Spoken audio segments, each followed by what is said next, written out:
Good morning everybody, and this is your S&P 500 setups for today. So it does look more and more like a flag. We are waiting for some data, so I wouldn't write too much into what we're seeing just yet. The only thing we really need to pay attention to is a very strong move up last week, and this is a consolidation channel at the moment. We haven't come onto structure, which would make me a little bit more bullish. So this 50-52 area which we were watching yesterday did not get tagged. We did bounce off some micro levels, and I'll show you those micro levels. We can actually put the level in now. And it's basically a Brooks gap. You can see this little tail from this 8-hour bar, and I'll show you that on the lower time frames. But we're in a strong bull channel. We have a little bear channel here after a strong move up. So we have a separation of the oscillators, which we looked at yesterday. One of them is pointing to the upside, the other one is still flat. So this is a big engulfing bar.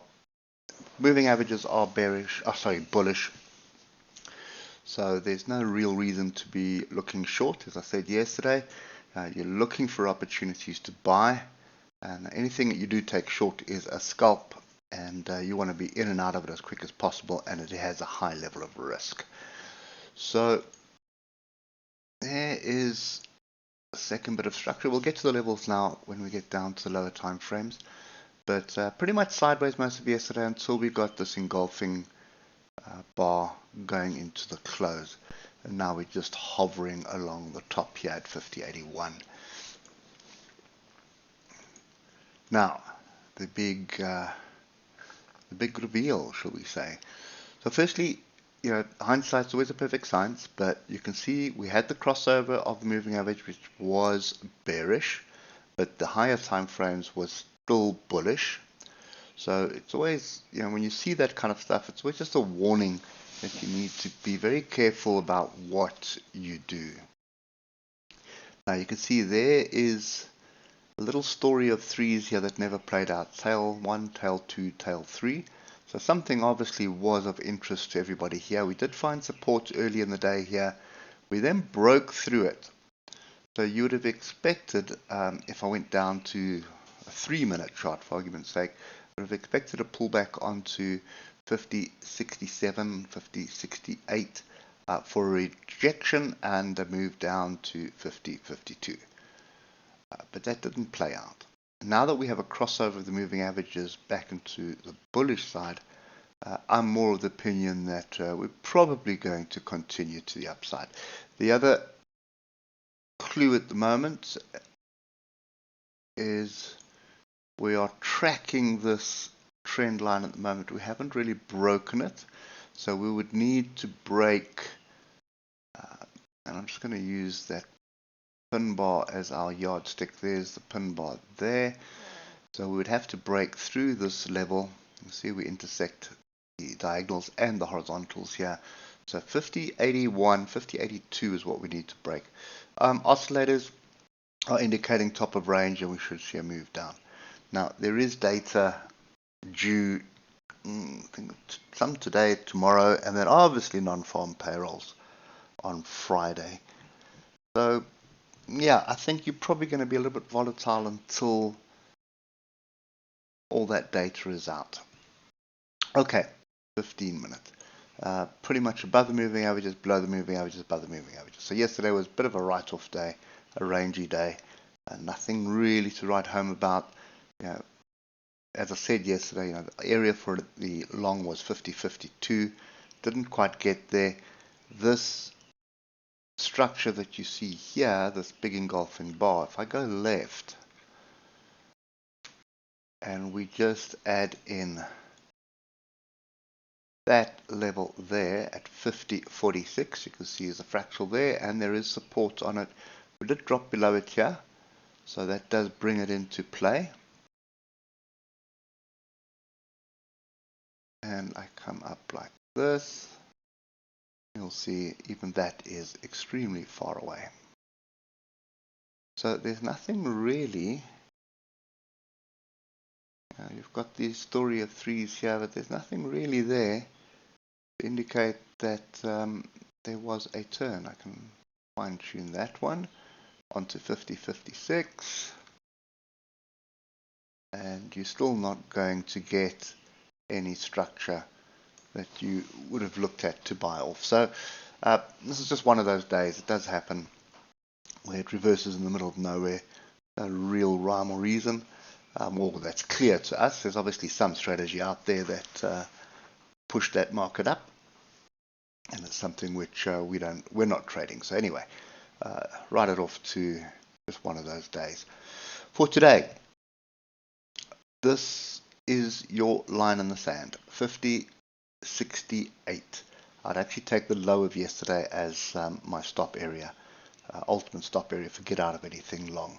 At the moment, we are sideways, so I'd want to see a break of 50.81 to the upside and a pullback onto structure, which would be the high of yesterday, which is up here at 50.85, or alternatively onto the swing low, which is 50.81.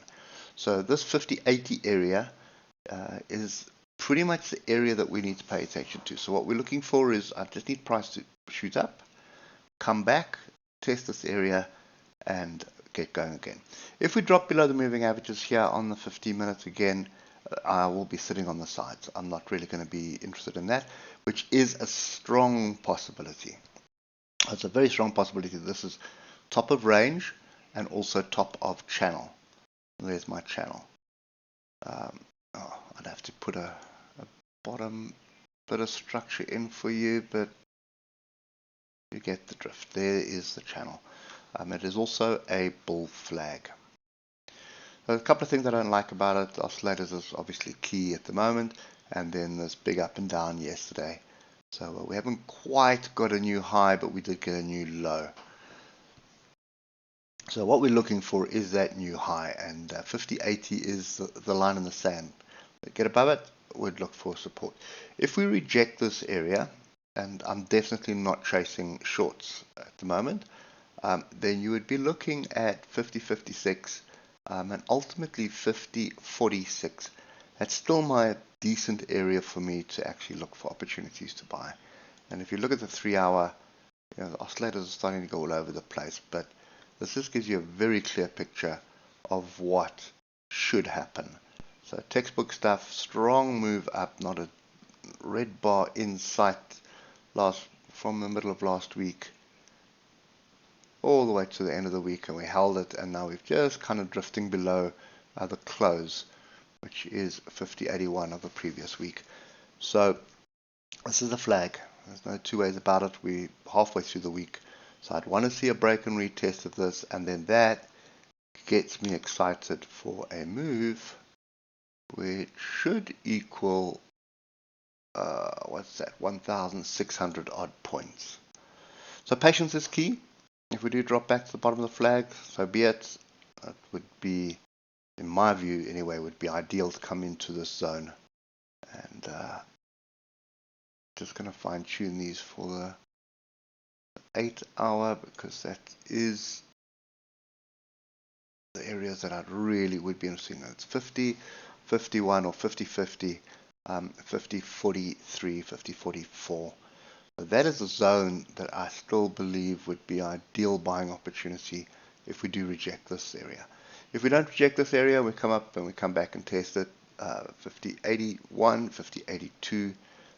That's going to be your opportunity to buy, and you're going to have a 250 point stop loss until the next swing low comes into play. So yeah, everything to watch today, I think. There may be some data coming out today that's going to impact us, but it is a big data week at the end of the week, so you need to just be very, very cautious about it. It's one of those things where you put it in a small position, as tight stop loss as you possibly can. Still need to leave some wiggle room because of the volatility, but there is a strong possibility that you can latch onto a pretty big move to the upside here. Hope that helps, and we'll catch up with you tomorrow morning. Cheers for now.